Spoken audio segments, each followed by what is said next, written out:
The average American household spends over $700 a year on fresh fruit. And if strawberries are part of that habit, you already know the price swings.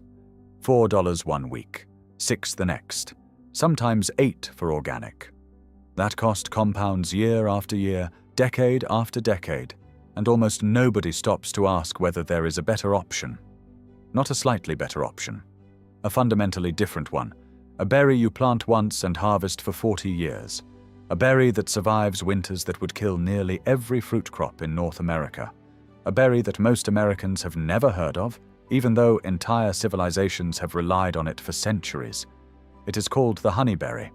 And the economics of growing it versus buying strawberries are not even close. To understand why this berry matters, you have to understand where it comes from. The honeyberry, also known as haskap, belongs to the honeysuckle family. It has been cultivated across Siberia, northern Japan, and parts of northern China for hundreds of years. In the coldest regions of Russia, where almost nothing fruit-bearing survives, this plant thrives. Villages in Siberia have harvested it as a dietary staple for generations, not as a luxury or a novelty, but as a caloric and nutritional necessity. In Japan, the Ainu people of Hokkaido called it the berry of long life and good vision. That was not a marketing phrase, it was an observation built over centuries of use. The plant itself is remarkably hardy. It can survive temperatures as low as -40 degrees, whether you measure that in Celsius or Fahrenheit, because at that number they are the same. Its blossoms can withstand late spring frosts that would destroy strawberry flowers overnight. It grows in poor soil. It tolerates partial shade. It requires almost no pesticide intervention because very few North American pests even recognize it as a food source. And once established, a single honeyberry bush can produce fruit reliably for 30 to 50 years. Some documented plantings in Russia have been producing for even longer. Now compare that to the strawberry. The modern commercial strawberry is a high-input, short lifespan crop. Most strawberry beds need to be replanted every 3 to 5 years. They are highly susceptible to fungal diseases, soil pathogens, and pest pressure. The USDA's own pesticide residue data has placed strawberries at or near the top of the most contaminated produce list for over a decade. Growing them at home requires constant maintenance, disease management, and regular replanting cycles. And buying them at the store means absorbing whatever the market decides to charge that week. This is not a small difference. This is a structural difference. One crop demands repeated investment, ongoing labor, and chemical support. The other asks for patience in the first 2 years and then gives back for decades with minimal intervention. And yet almost no one in the United States grows honeyberries. Almost no one even knows the name. That gap is not an accident. It is the predictable result of how the American food system selects for certain crops and ignores others. The strawberry industry in the United States is worth roughly $3.5 billion annually. It has established supply chains, seed patents, pesticide partnerships, and retail infrastructure built over a century. There is no honeyberry industry in America. No lobby, no branded packaging, no shelf space at major grocery chains. When a crop has no commercial infrastructure behind it, it does not get recommended by extension officers, it does not appear in garden center displays, and it does not show up in the cultural imagination. It is not that the honeyberry was rejected. It was never introduced to the conversation. The economics at the household level tell a striking story. A single honeyberry bush costs between $8 and $15 depending on the variety. It begins producing fruit in its second or third year.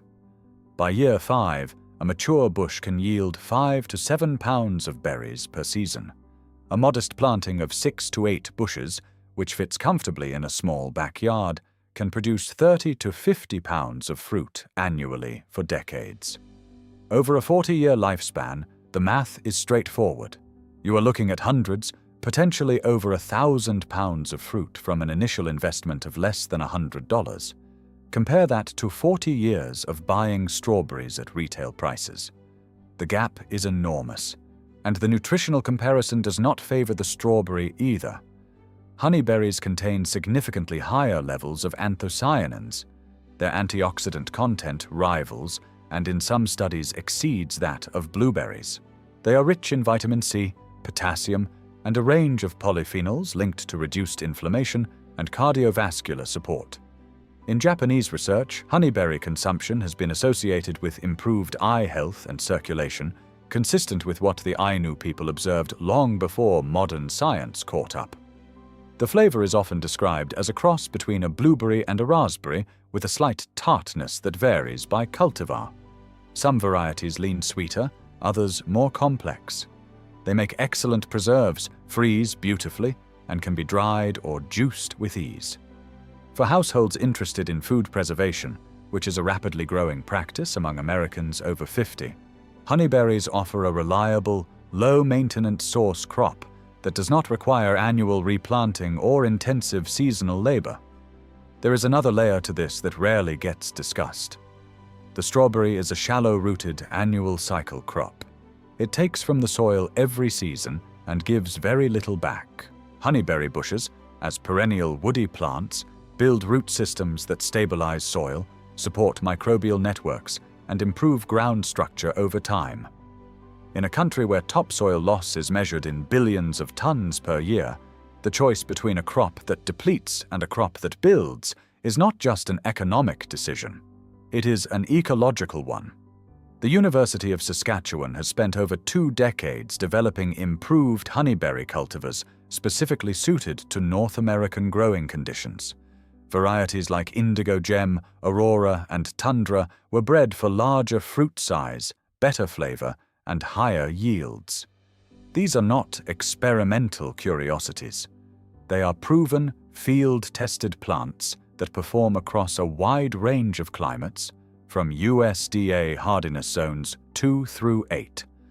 That covers the vast majority of the continental United States and all of Canada. So why is the strawberry still the default? Because defaults in the American food system are not chosen by households. They are chosen by supply chains. The crops that dominate American agriculture are not necessarily the most nutritious, the most resilient, or the most economical for the person eating them. They are the most profitable for the system that grows, ships, and sells them. The strawberry fits that system perfectly. It requires repeated purchase. It demands chemical inputs sold by partner industries. It has a short shelf life that drives frequent retail trips. The honeyberry does not fit that model at all. It is too durable, too self-sufficient, too permanent. That pattern is not unique to berries. It runs through the entire American food landscape. The crops that thrive in the commercial system are the ones that generate recurring revenue. The crops that empower a household to become more independent tend to stay invisible. But invisible does not mean unavailable. Honeyberry plants can be ordered from specialty nurseries across the country right now. They ship bare root in spring or as potted plants throughout the growing season. They do require cross-pollination, so planting at least 2 different varieties is necessary. Beyond that, the demands are minimal. Moderate water, occasional mulch, almost no pruning in the early years, and then, year after year, decade after decade, fruit.